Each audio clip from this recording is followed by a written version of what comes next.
Good afternoon. The Committee on General Government Operations, Appropriation, and Housing is now called to order. Today is Wednesday, November 30th, and the time now is 2:05. We're running late. Notice for this public hearing were disseminated via email to all senators and all main media broadcasting outlets Thursday, November 17 and on November 23rd. The bill that we'll be hearing first is Bill number 358-36 COR, introduced by myself, an act to authorize the extension of the Gas Tax Relief Act for another 180 calendar days and to authorize the MAGA'HÅGAN, Guam to spend up to $5,157,000 from any funding source available to cover the financial impact of the Gas Tax Relief Act. Fiscal note was requested November 15 and it was received on November 17. It was provided to all senators. Those testifying on behalf of Bill 358-36 are invited to the panel, and we have Mr. Edward Byrne, the Director of Department Administration. The rules of engagement here on this public hearing is written testimony shall be submitted to the committee. Please provide my legislative staff with your written testimony for photocopying. Testimony may be read, and lengthy testimony should be summarized to about 5 minutes. Those testifying will be allowed to present oral testimony. Once you're done, please remain in the room for question or for additional testimony as may be desired by the members of the committee. Question and testimony shall be confined to the substance or nature of the agenda. Personal inference as to the character or the motive of any senator or any individuals testifying is not permitted. Any violation of this general rule of conduct will result in removal from the public hearing room. Proper form and decorum shall be practiced by all present in the public hearing room for these proceedings. Individuals who fail to maintain proper form and decorum will be restricted from providing oral testimony and will be removed from the room. When you speak, please make sure that the microphone is on and that you speak into the microphone. Please state your name and your title for the record. I'd like to acknowledge my colleagues that have joined me this afternoon, and I have Senator TAOTAO-TA. I should have just placed you on my committee, and then I wouldn't have to worry about waiting for you to show up. Thank you, Senator TAOTAO, for being here this afternoon. A very simple opening statement for me is Bill 358 extends the waiver on excess tax and surcharges on liquid fuel for another 180 days and gives our MAGA'HÅGAN up to $5 million from any funding source to cover the cost. And if need be, we can amend it to identify that it's general fund. The cost of gas has a huge impact on all of us. The last round of gas tax relief did lower the cost of fuel for a while, and extending it for another 6 months will give our residents a break during the holidays. And I'll ask Mr. Byrne, Director of DOA, to give his testimony. Hopefully it's in support of the bill. Mr. Byrne, sir. Thank you, Senator. With your permission, I'm here on behalf of the Department of Administration and BBMR. And if I may, I'll start off with the testimony of BBMR, and if I'd like to read it into the record. The testimony covers all three bills.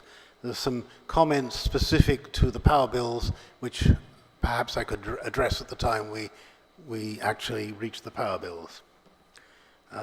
This is a testimony from BBMR.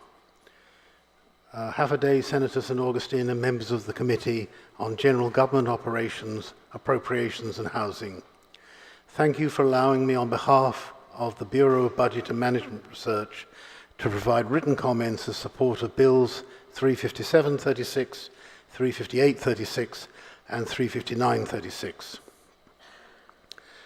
With respect to Bill 358-36, BBMR is also in support of the measure and suggests tapping the same fund source, fiscal 22 general fund revenues collected in excess of adopted levels.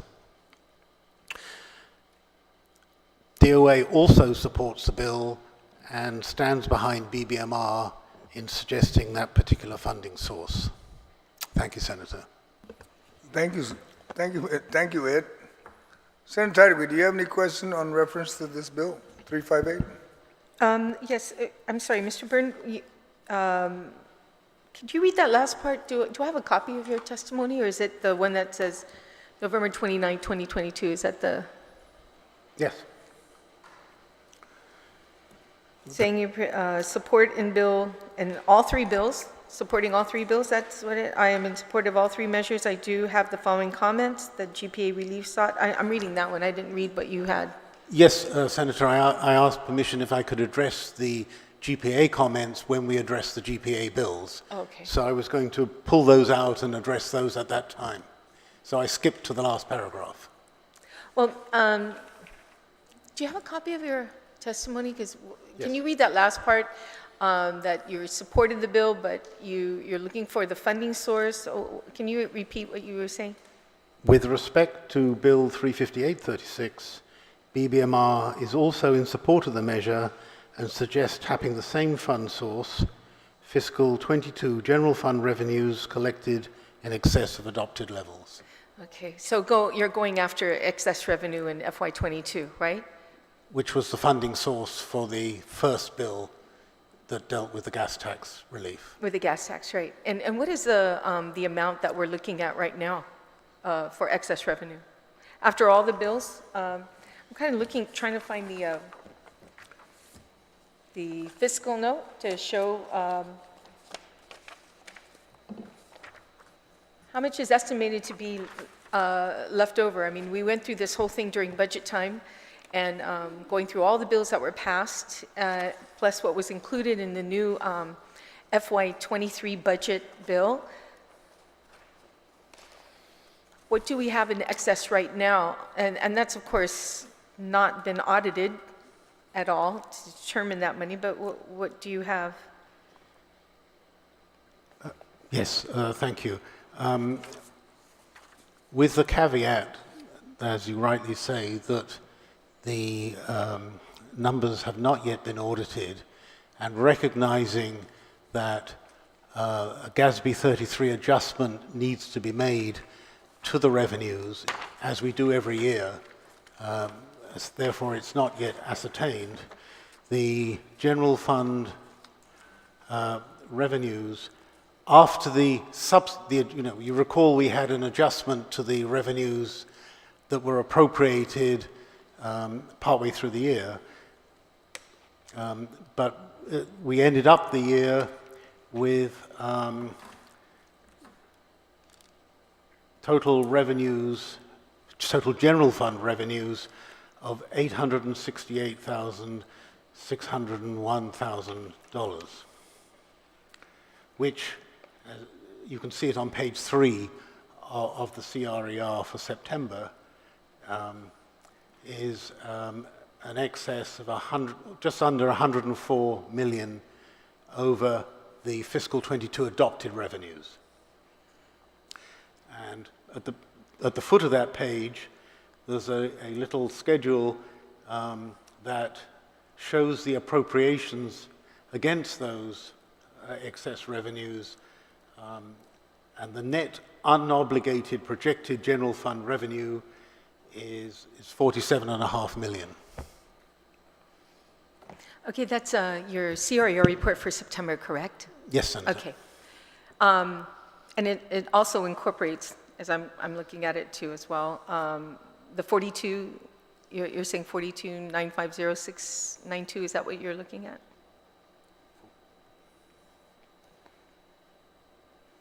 I'm looking at the bottom. 47, I'm actually. 47 million. 747,526. That's correct. Correct? Okay.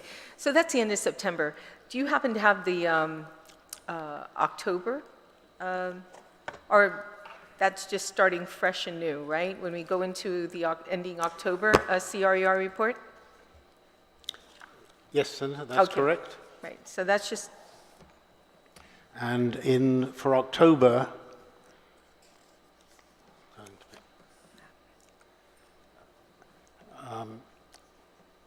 I think the important about number to 7 look million? at is the revenue tracking number on page 3 of 9. Right. And the adopted revenues are 809.9 million, and the revenue tracking is just under 817 million, which is a favorable variance of just over 7 million. 7 million, right, that's what I thought. So about 7 million. Are you anticipating that, these revenues that are being in excess in the FY23 CRER reports, do you think they're going to be tracking above projected revenues?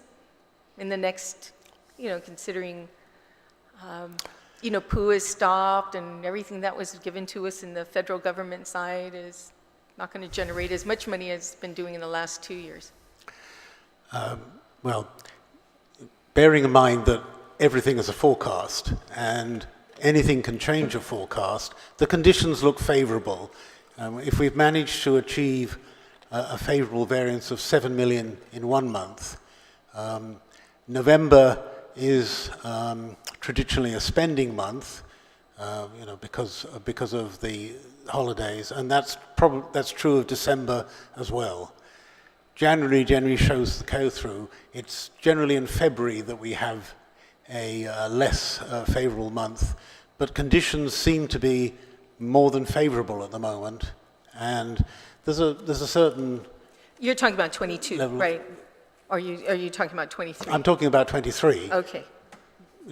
But the recommendation was that this come from the 22 revenues, which are already in cash terms or are already in the bank.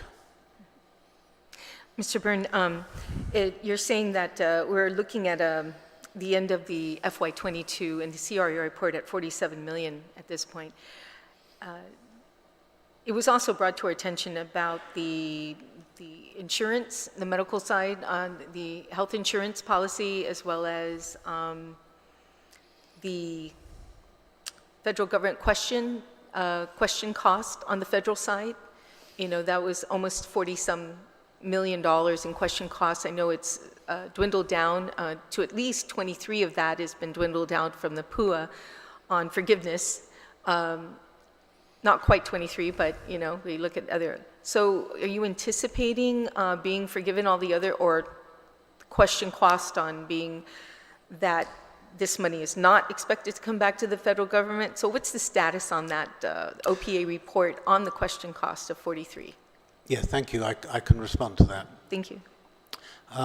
So far, I believe, and we haven't heard from all federal agencies, and they don't have to address these issues immediately. And in fact, they can choose not to address them at all, and after 3 years, they drop off as a consideration. But the 3 agencies, well, I should say there were 3 findings that we have had from, that relate to different parts of the public health funding that we've had. They've all waived any finding and told the relevant department to proceed.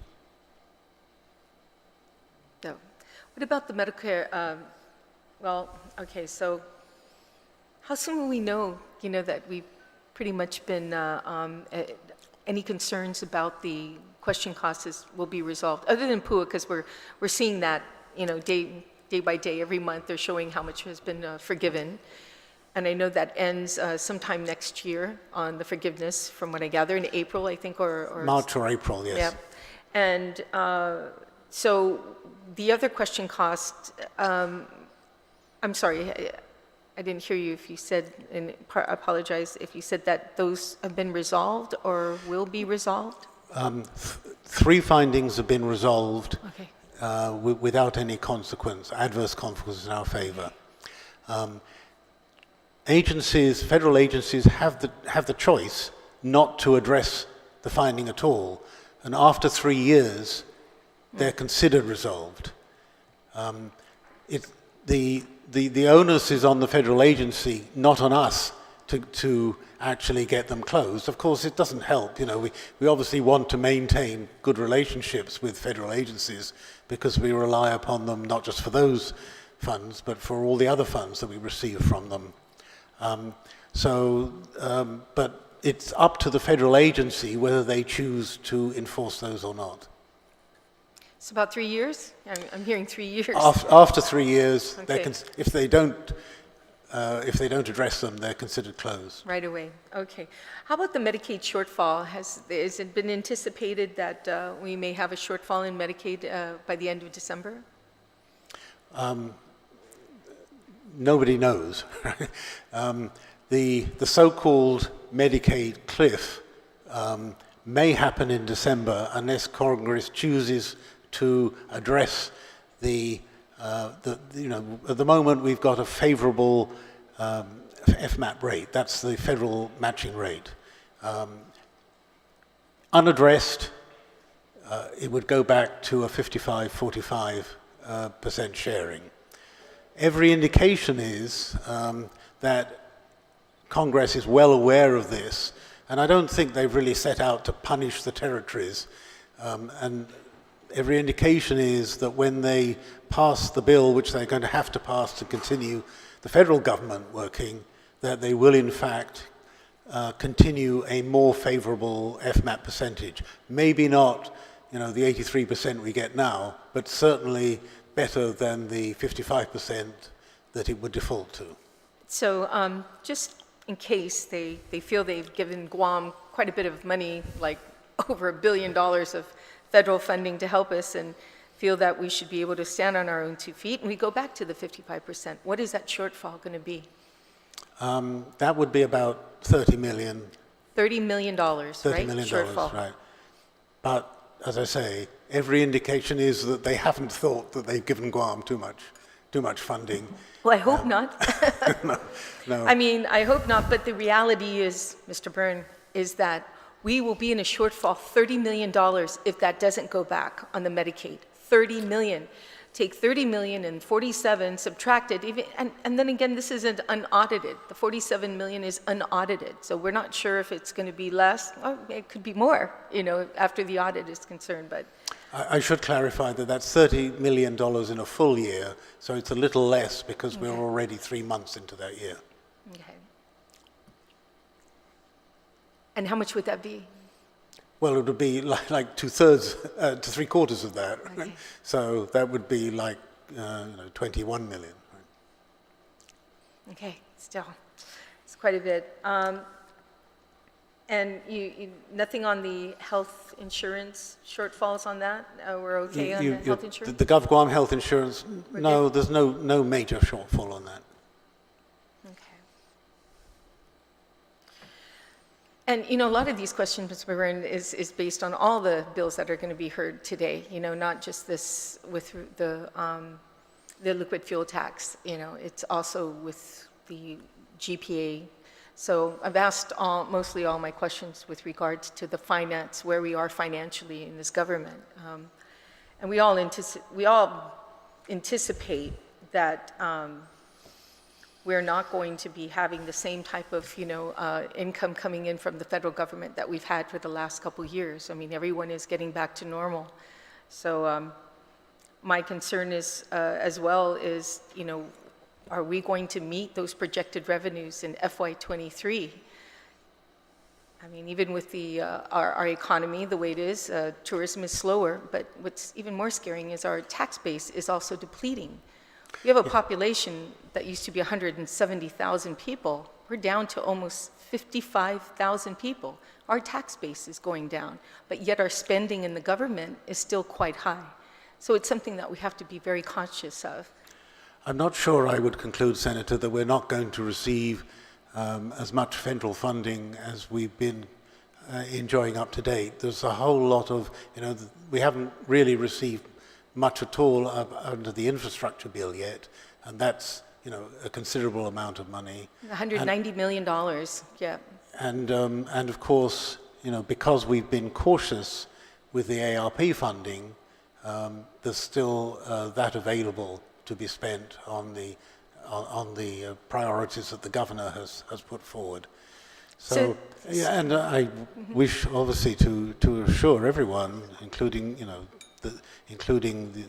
this particular committee, that every effort is made every day to secure as much federal funding as we possibly can. And so you know, it should there's be nobody that way. saying Guam's had too much. Right. Everybody is most responsive. And so it should be that way. I mean, I hope that's what the government of Guam is doing, and finding every possibility to find grant money. I mean, that's a responsibility I think this government should do, considering, you know, the situation we're in. Our tourism isn't back up yet. We're just trying to grow our economy. Yes. back to at least Yes, some Senator. type of norm. So yeah, that's something that the administration should be doing, unquestionable on that. But I'm just want to be very cautious on moving forward on any kind of legislation that would spend funding that we haven't even had it audited yet. It's a concern, and unless I'm told otherwise, you know, I will continue to question it, you know, on the spending. But I appreciate your answers to me, and I think this is the first time I ever got all my answers, questions answered by you. Usually you'll get back to me, but I'm glad that you had them all, and I see you prepared with the CRER report as well as the other things. So, Mr. Burns, I wish you a Merry Christmas, and thank you so much. Thank you, and thank you for asking questions that I can answer. Yeah, thank you, Mr. Chair. Thank you, Senator Tiedegree. And you know, we do have testimony from Mobile and from GRTA in favor of this bill. And with that, you know, I'm just going to go ahead and wrap it up because we have two other bills that is going to be addressed similar to the fuel bill here, 358. And the people have entrusted us to fight for the issues that matters to them. And the cost of living is one of those. We cannot control the global oil market, but we can extend this tax break with the aim of passing those savings on to the people. And with that, I thank you all for Mr. Byrne for appearing, and for the listening audience. I will continue to receive testimony and hope we'll get additional testimony in support of this bill, 358. But bill number 358-36 is duly heard by the committee, and the public hearing is now adjourned. The time now is 2:26. Si Zeus Masi, and please be safe and have a nice day. And Mr. Burns, just relax. We'll take a 2-minute break, recess, so we can get the folks from GPA to move forward, and we'll get set for the next two bills, because we're going to hear both bills at the same time. That's Bill 357 and 359. All right? We'll be now in recess at this time. Thank you.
Good afternoon and half a day. The Committee on General Government Operation and Appropriation House is now called to order. Today is Wednesday, November 30th. The time now is 2:31. Notice for this public hearing were disseminated via email to all senators and all main media broadcasting outlets on Thursday, November 17th, and on November 23rd. Again, today is Wednesday, November 30th, and it's 2:31. We'll be hearing two bills generally at the same time. Some folks may say that it's not possible, but it is because they're both related to each other. We're going to hear Bill 357, introduced by Speaker Therese, Terlaje, an act to appropriate $26,381,000 from fiscal year 2022 in unappropriated general fund revenues collected in excess of the adopted revenue levels, enumerated in Public Law 36-54 as amended to the Guam Power Authority for a 5-month extension to the PRUGRAMAN AYUDA para TAOTAO-TA Energy Credit Program relative to providing customers with another $500 credit towards their account. The fiscal note for Bill 357 was requested on November 15, and it was received and disseminated on November 16. Those testifying on behalf of Bill 357 as 36 CR are invited to the panel. They are Mr. Byrne from DOA Director and Ms. Limtiago from GPA. I know that Mr. Beneventi wanted to attend, but he's under the weather, so we just pray for the best for him, that he gets well so we can get him back out here. We also have Mayor Paz Perez is here, John Kim is here, Grantham Bottom, the legal guy, is here. And let me read the rules of engagement. Then I'm going to also introduce Bill 359. But before I do that, I'll complete first the rules of engagement. Then I'll read the testimony, the opening statement from Speaker Terlaje, so that we all understand exactly everybody has a clear picture exactly where the movement is at on her bill. Written testimony shall be submitted to the committee. Rules of engagement. Written testimony shall be submitted to the committee. Please provide my legislative staff with your written testimony for photocopying. Testimony may be read, and lengthy testimony should be summarized to about 5 minutes. But if additional time is needed, we will allow the additional time. These are the only two bills being heard this afternoon. Those testifying will be allowed to present oral testimony. Once you're done, please remain in the room for questions or for additional testimony as may be desired by the members of the committee. Questions and testimony shall be confined to the substance or nature of the agenda. Personal inference as to the character or the motive of any senator or any individual testifying is not permitted. Any violation of the general rule of conduct will result in removal from the public hearing room. Proper form and decorum shall be practiced by all present in the public hearing room for these proceedings. Individuals who fail to obtain proper form and decorum will be restricted from providing oral testimony and will be removed from the room. When you speak, please make sure that the microphone is on and that you speak into the microphone. Please state your name and your title for the record. At this point, I will like to recognize the colleagues that are with me, and I have Senator TAOTAO-TA that's here present today. I will now read the Speaker Terlaje's statement for Bill 357. Bill number 357 was introduced by Speaker Terlaje on November 10, 2022, before any other measures were introduced extending PRUGRAMAN AYUDA para TAOTAO-TA credit program. It is an act to appropriate $26,381,000 from fiscal year 2022 unappropriated general fund revenues collected in excess of the adopted revenue levels, enumerated in Public Law 36-54 as amended to the Guam Power Authority for a 5-month extension to the PRUGRAMAN AYUDA para TAOTAO-TA Energy Credit Program, relative to providing customers with another $500 credit toward their account. The bill will provide an additional $26.3 million to the GPA Energy Credit Program that was created by Public Law 36-54 on July 27, 2022, and is set to end in November. Bill number 357-36 will extend the monthly $100 energy credits for 5 months starting December 2022 through April 2023 to give all GPA residential customers some continued relief from the increase in power rates. Bill number 357-36 proposed to use unappropriated general fund revenues collected in excess of adopted revenue levels of the FY 2022 Budget Act. The government collected $103.5 million more in general funds than what was adopted in FY 2022 Budget Act. According to the September 2022 Consolidated Revenue Expenditure Report, the CRER also subtracted all other FY 22 and 23 general fund appropriation from 103.5 million extra revenue, still leaving an unobligated general fund revenue amount of 47.5 million for FY 2022. The unobligated 47.5 million from FY 2022 should be more than enough for the 26.3 million appropriation in Bill number 357-36 for the GPA Energy Credit Program. The biggest difference in this bill that it gives specific funding source that is proven and immediately available for the appropriation to GPA, and uses the exact language that has been used in our current FY 2023 budget law, which has been successfully implemented and made available to agencies prior to the FY 2022 audit.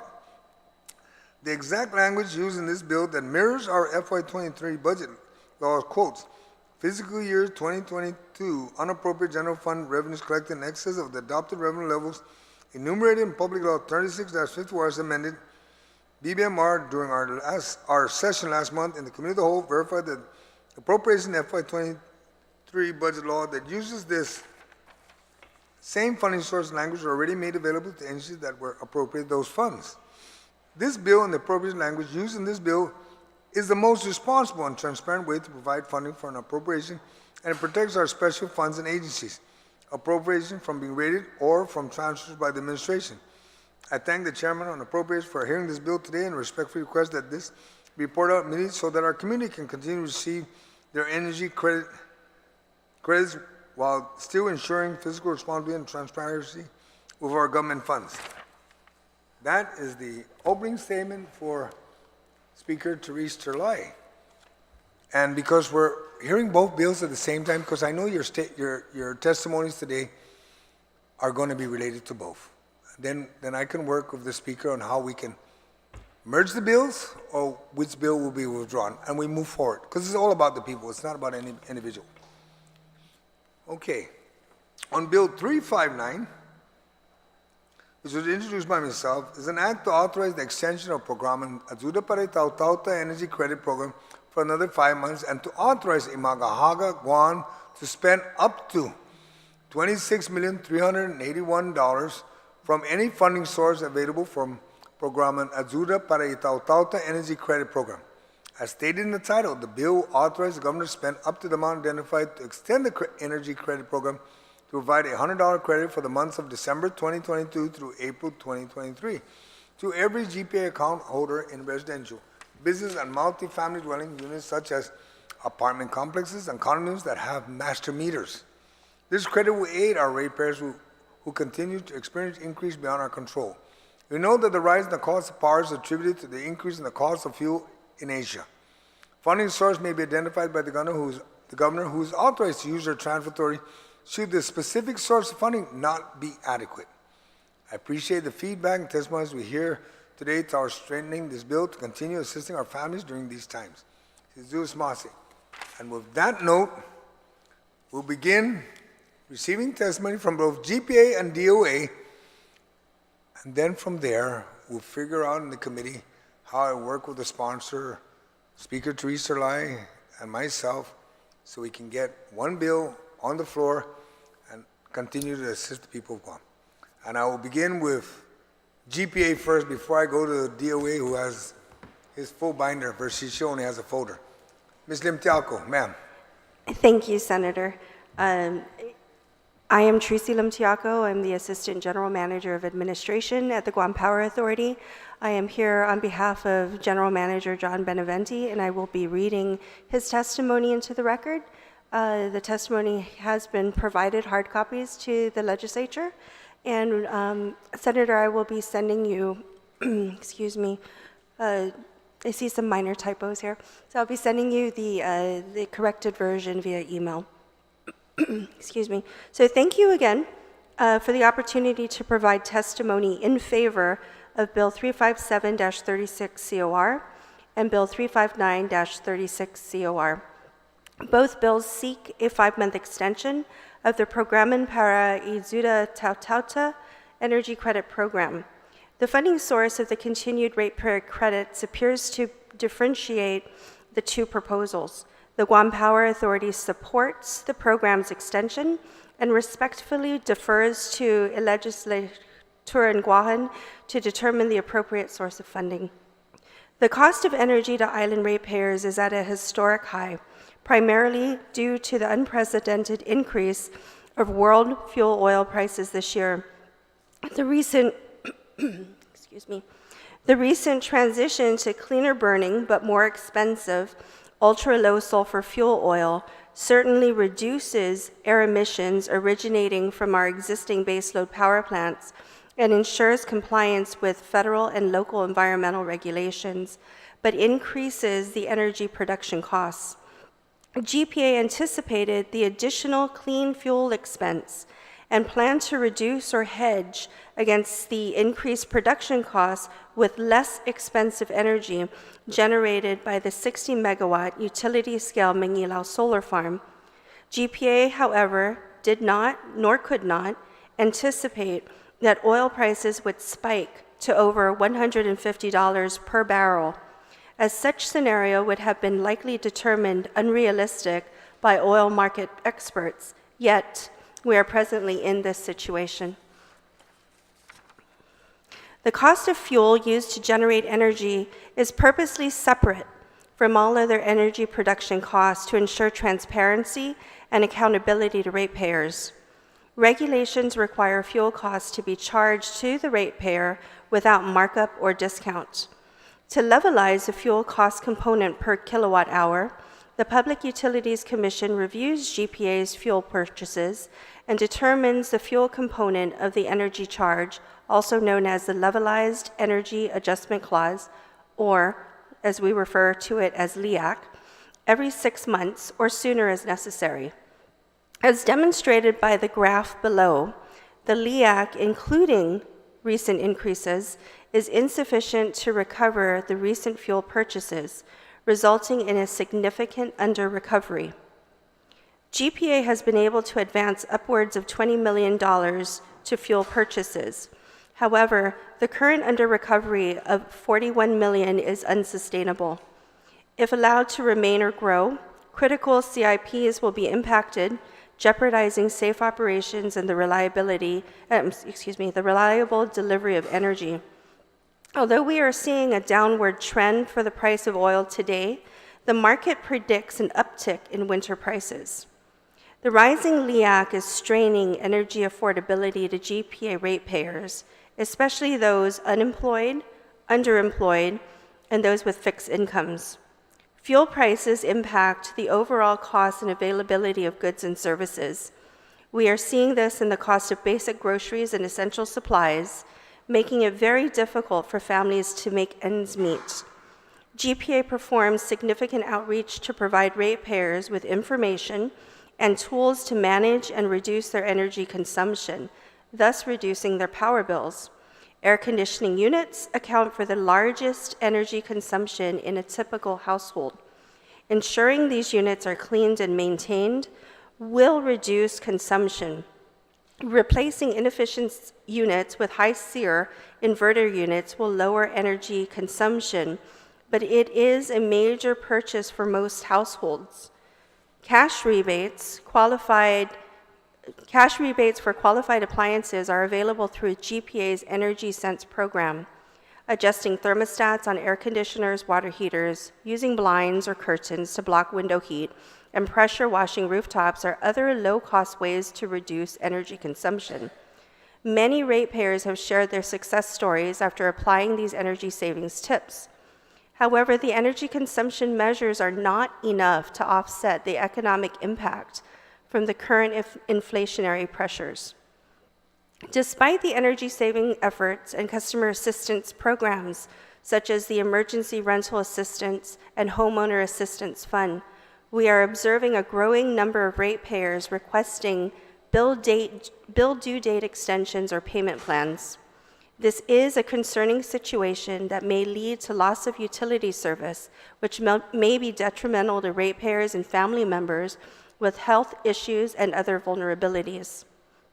The existing PRUGRAMAN para AYUDA TAOTAO-TA Energy Credit Program has provided welcome relief to all eligible ratepayers. The $100 monthly credit has helped ratepayers make ends meet and otherwise offset some of the economic impact from inflation.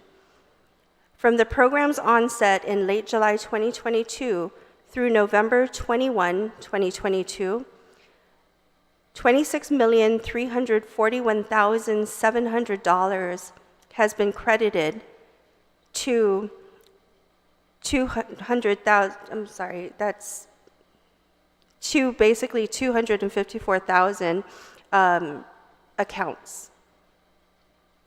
This legislative body has had the wisdom to create and fund PRUGRAMAN para AYUDA TAOTAO-TA to provide immediate financial relief to ratepayers. The need for financial assistance remains. We urge you, on behalf of all GPA ratepayers, to extend the program for as long as practicable. Thank you for the opportunity to provide this testimony in favor of the two bills. Thank you, Ms. Lim Tialco. Mr. Byrne. Sir. Thank you, Senator. Edward Byrne, Director of Administration. If I may start out by reading into the record Mr. Carlson of BBMR's testimony. Testimony on Bills 357 and 359. Have a day, Senator of San Agustin and members of the Committee on General Government Operations, Appropriations and Housing. Thank you for allowing me on behalf of the Bureau of Budget and Management Research to provide written comments in support of Bills 357 and 359. While I am in support of all of these measures, I do have the following comments. The GPA relief sought in Bills 357 and 359 should come from the fiscal 22 general fund revenues collected in excess of adopted levels. This better identifies the funding source and allows BBMR to be in a position to assist with loading funds to effectuate this continued and meaningful relief. GPA should provide a detailed summary every month on what the relief for that month is based upon. In prior statements, GPA mentioned that, on average, 200 new accounts are recorded every month. BBMR would like to rely on a report showing the amount of new accounts reflected in that billing for that month, as opposed to simply dividing the 26,381,000 into 5 equal payments without information on the amount of customers actually benefiting from the relief. And Senator, if I could add some comments on behalf of Department of Administration, DOA also is in support of this bill. Every country has had to deal with rising energy costs, and every country had to find their own solution. The solution that we were able to provide to date and the solution that is provided by these bills is a good solution in that it provides relief directly to the ratepayer. And the ratepayer can see that relief on the bill. And I know that because I've looked at my bill and seen it on there. On the question of the reconciliation, Mr. Lim Tialco has just given me a draft reconciliation, which I will look through. But DOA would certainly like to have a reconciliation between the amounts that DOA has paid over to GPA and the amounts that GPA has credited to each billed customer. It's just good housekeeping, and we would look forward to being able just to tidy that up. But as previously mentioned, DOA is in support of these bills and commends the legislature for putting them forward. Thank you, Senator. Thank you, Mr. Byrne. Senator T. Tadiwi. Thank you. T's okay. All my initials are T, so you can feel free to use T. Thank you, Mr. Chair. I did want to ask you, we did talk about some of the shortfalls, but in the CRU report, Mr. Byrne, can you tell me what the shortfall is in, or the negative impact in the special funds are for the CRU report for September of FY 2022? What that amount is?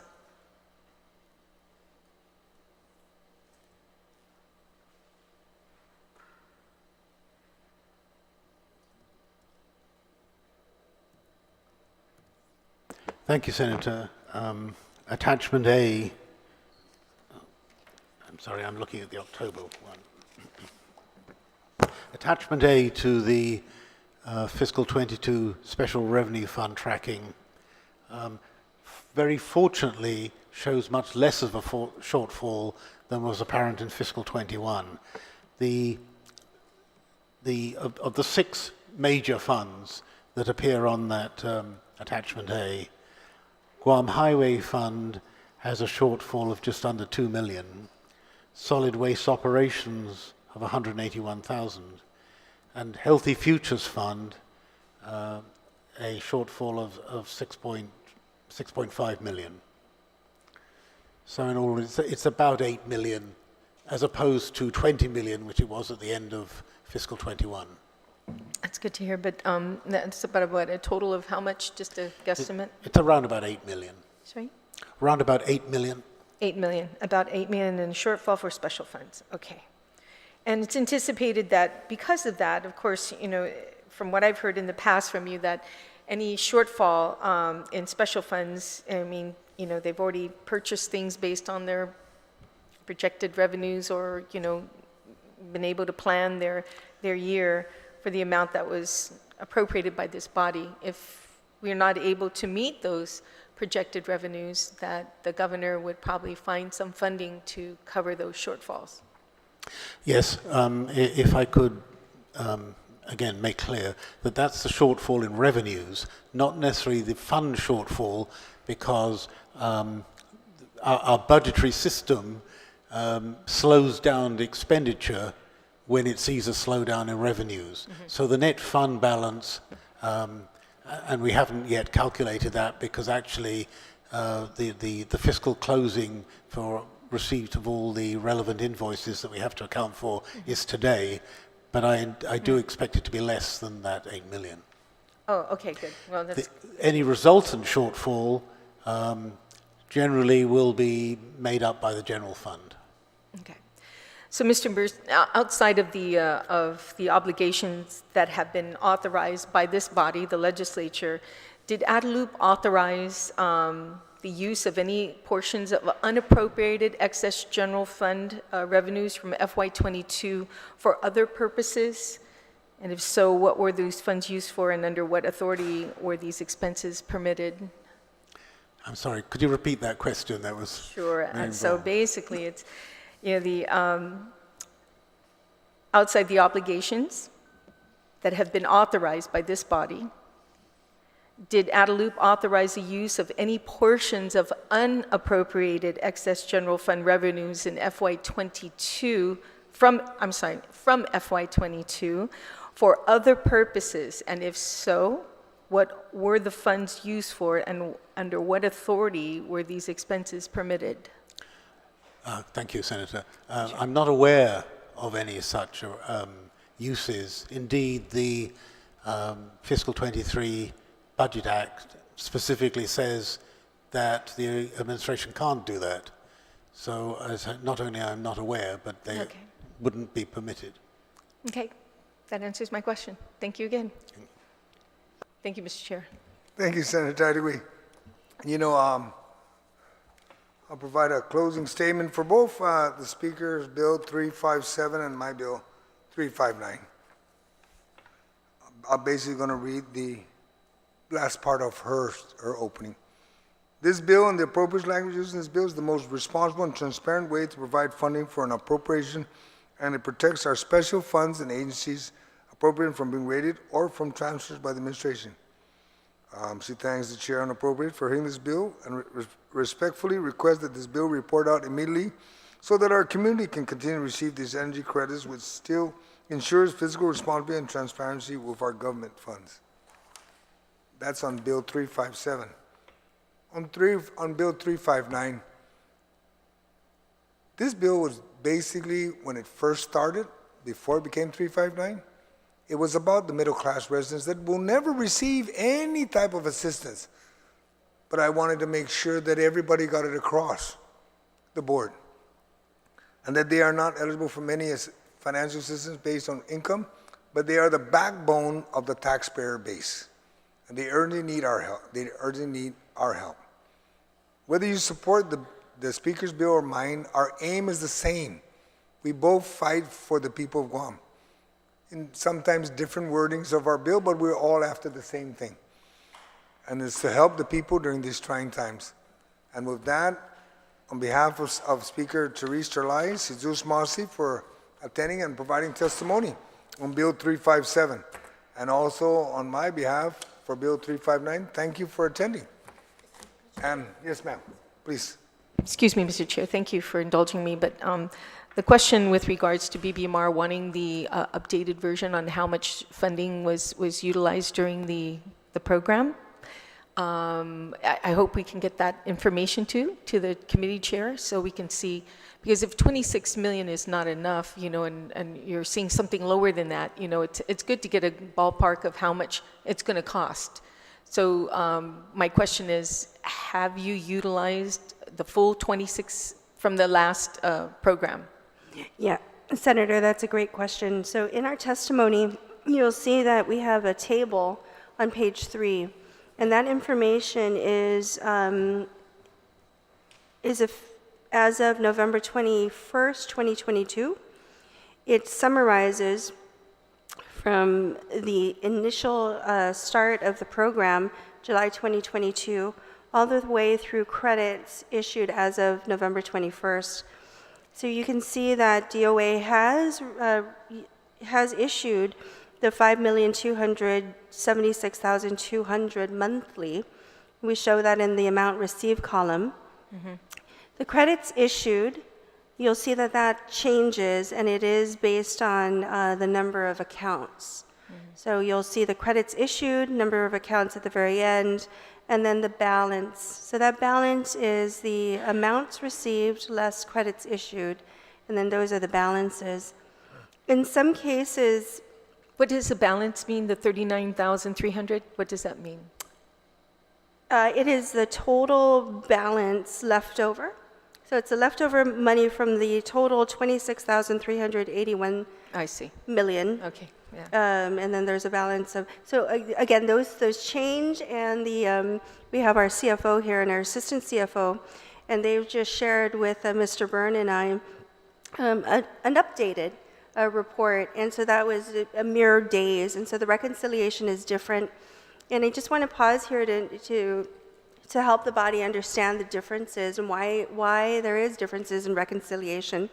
So as you may recall, when we were discussing this bill, there were several classes of ratepayers that were included as eligible for this program. And so those are typical residential, single metered. We have commercial, and we also have multifamily account buildings. And some of those buildings are single metered.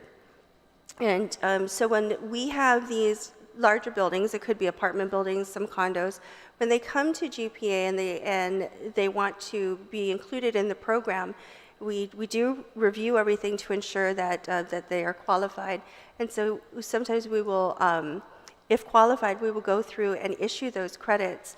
And so we go back in time, and we will adjust accordingly. Recently, we did that just recently. The second point I wanted to make is the 200 new accounts that we stated. And that could be for a variety of reasons. It could be brand new accounts, brand new homes. It also could be that people move. So a new account is a new account. When you move from premise A to premise B, okay, you are issued a new account. So again, it's a matter of reconciliation. The net would be determined after we review everything. And so that's why you'll see in the number of accounts for each month, you have only two months where we issued energy credits to exactly the same amount of accounts. Otherwise, you have decreases and you have increases. Okay, yeah, that's, just let us know, an updated version too, if you guys can reconciliate we're going to the end of the month. Mr. Burns, is this exactly the information that you're requesting based on your testimony? Yes, Senator. Okay, thank you. Thank you, Mr. Chair. Just wanted to verify. Thank you. Yes, and thank you. As a matter of fact, maybe we'll amend the bill to say that no more than this, and once it's identified, it's restored back to the general fund so that it's funds available for other purposes that may be needed. And with that note, there's no one else to testify on bills both 357 and 359. I want to thank everyone for attending this public hearing and for providing feedback and suggestions. Bill number 357, that's 36, and Bill 359, that's 36, is duly heard by the committee, and the public hearing is now adjourned. The time now is 3:02. Si Zeus Marcy, and please have a Merry Christmas. And be safe. Thank you. Take care. Bye-bye.